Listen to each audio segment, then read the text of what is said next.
大家好，歡迎嚟到 Morning Channel，我係 Charles，今集想同大家講下低空經濟。大家仲喺度講緊 AI 嘅時候，點樣顛覆緊我哋嘅生活，取代緊我哋嘅工作。但係其實另外有一樣嘢已經殺到埋身，呢樣嘢就係低空經濟。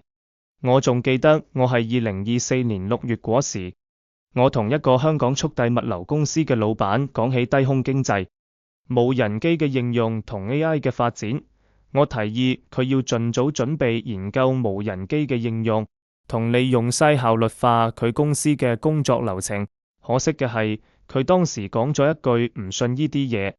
話呢啲嘢唔會發生，仲要話埋我因私唔入流。我嗰時立即想起曹操一句名句：樹志不足與謀。因為其實國內外早就已經有運用無人機嘅商業行為，而速遞行業本來就已經夕陽，加上國內京東進軍香港，佢公司嘅前景都未太樂觀。科技嘅嘢日新月異，發展一日千里，就好似大家去食飯咁，好多食肆都已經用緊自助落單同電子支付。其實多年前咪又係先係國內興起，之後先發展到香港。其實就算而家我仍然聽到有唔少人話自助落單唔好，都係鍾意人手落單。不過站喺經營者嘅角度，自助落單可以減少人力成本，呢個趨勢係不能逆轉㗎。無論科技定係 AI 都好，佢哋已經唔經唔覺慢慢咁融入咗我哋嘅生活。講返低空經濟，簡單解釋一下，就係高空1000尺至3000尺呢個範圍內，所有以有人定無人駕駛嘅飛行工具，以低空飛行為核心，輻射帶動相關領域嘅綜合性經濟體系。6月初嗰時就出現咗全港第一宗無人機送外賣，由香港低空經濟監管沙盒框架下嘅首條常態化無人機配送航線正式投入運營。呢條航線有美團無人機運營，從香港科學園起飛，飛越過海，降落係馬鞍山海濱長廊，航程大約5分鐘，對比由陸路配送嘅方式快咗近8倍嘅時間。而家麥當勞、必勝客都有參與一齊玩。雖然而家來講仲係好初步，更加唔好講運費嗰啲先，但係呢個係一個趨勢潮流嘅開始。好肯定嘅係技術會慢慢進步，將來隨時真係見到滿天無人機。講開美團無人機送外賣，其實早係2017年，美團已經成立咗 Kita Drone。呢個部門係專門研究發展無人機外賣嘅服務，成立至今差唔多8年，已經係國內開通咗55條航線，累計完成咗超過52萬個外賣 order。Kita Drone 將會以科學園為起點，逐步拓展至整個馬鞍山區域。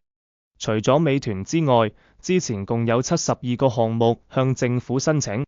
最後政府批咗當中嘅38個項目，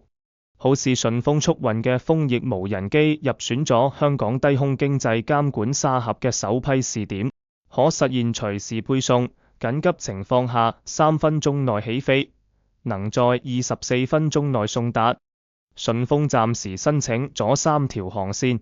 主要以數碼港到南丫島長洲一帶，以運送緊急醫療用品為主。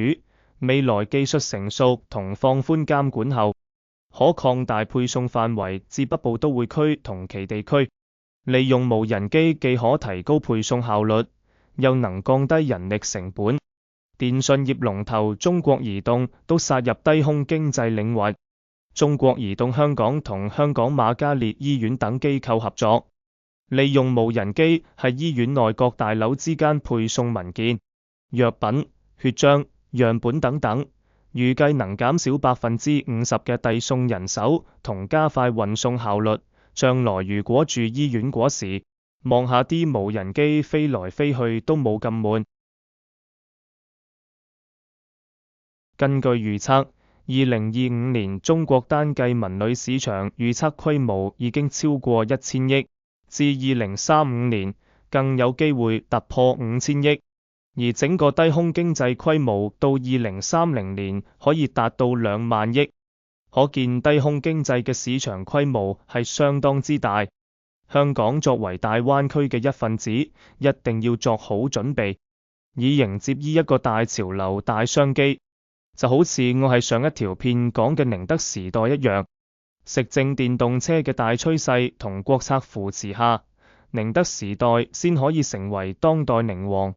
係低空經濟新時代下，除咗嗰啲政府機構好似消防救火、醫療必需用品運送之外，仲有乜嘢商機呢？正如之前所講，中國單係文旅收入已經有超過1000億。香港政府成日都想大搞旅遊，又熊貓經濟，又搞好多國際盛事嚟吸引外國遊客。其實除咗無人機表演之外，可以搞返啲無人機旅遊體驗，好似深圳歡樂港灣嘅首個城市空中交通運營示範中心，以空中的士、無人駕駛、載人電動垂直起降飛行器 (VTOL) 推出空中旅遊觀光體驗服務。香港其實都應該引入類似項目，夜飛維港又好，定係海洋公園引入呢啲服務又好，肯定都能大大增加旅客嘅興趣。做生意一定要大膽幻想，之後再去慢慢細心求法。大家唔可以固步自封，限制咗自己嘅想法。就好似10年前，有邊個會想到無人機嘅興起？20年前，又有邊個會想到通街一人都有一部會移動嘅電腦？2024年5月，香港理工大學航空及民航工程學系助理教授文偉松博士帶領團隊研發清洗外牆無人機，配合激光雷達及 GPS 定位等裝置，可自動規劃最佳清潔路線，估計潛在市場每年利潤可達3億港元以上。利用無人機工作，除咗安全性之外，人力成本可以大大減低。傳統方法清洗大廈外牆，隨時都要10個8個工人去工作，而且最快都要1-2日先搞掂。但係用無人機清洗，半日就已經可以搞掂。2024年嗰時都仲係講緊研究。今年2025年已經有無人機服務初創公司準備開檔 ，FlyPro 正向民航處申請，計劃喺香港推出以無人機清洗外牆嘅服務。其實早係幾年前，美國、加拿大，甚至中國內地，好似深圳、杭州、青島，都已經有呢啲服務。無人機清洗外牆只係一個開始。將來會唔會以無人機為主力去起樓、起橋或者維修外牆呢？大家又真係可以去幻想下。除咗以上一啲直接應用無人機嘅行業服務之外，整個無人機嘅產業鏈都可以話係一個新興起嘅行業，好似由無人機研發、設計到生產，即係好似中國企業無人機龍頭大疆創新。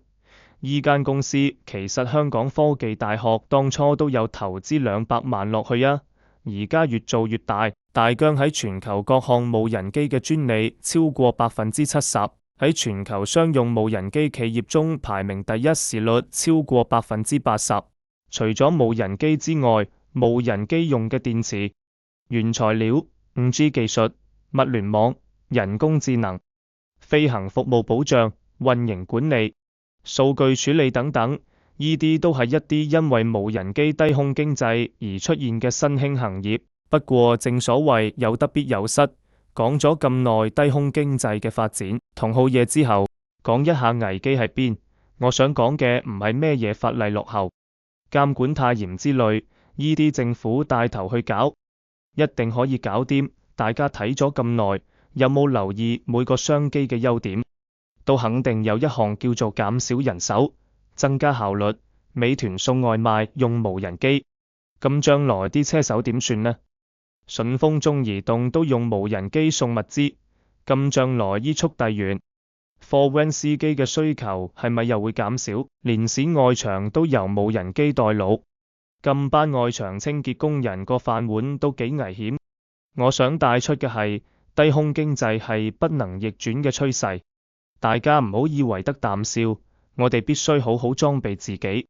活到老學到老，因為其實無人機暫時來講都仲有一班操機員，將來可能真係會全部由智能電腦控制都未定。我成日同我太太講，我父母嗰代人係30幾年前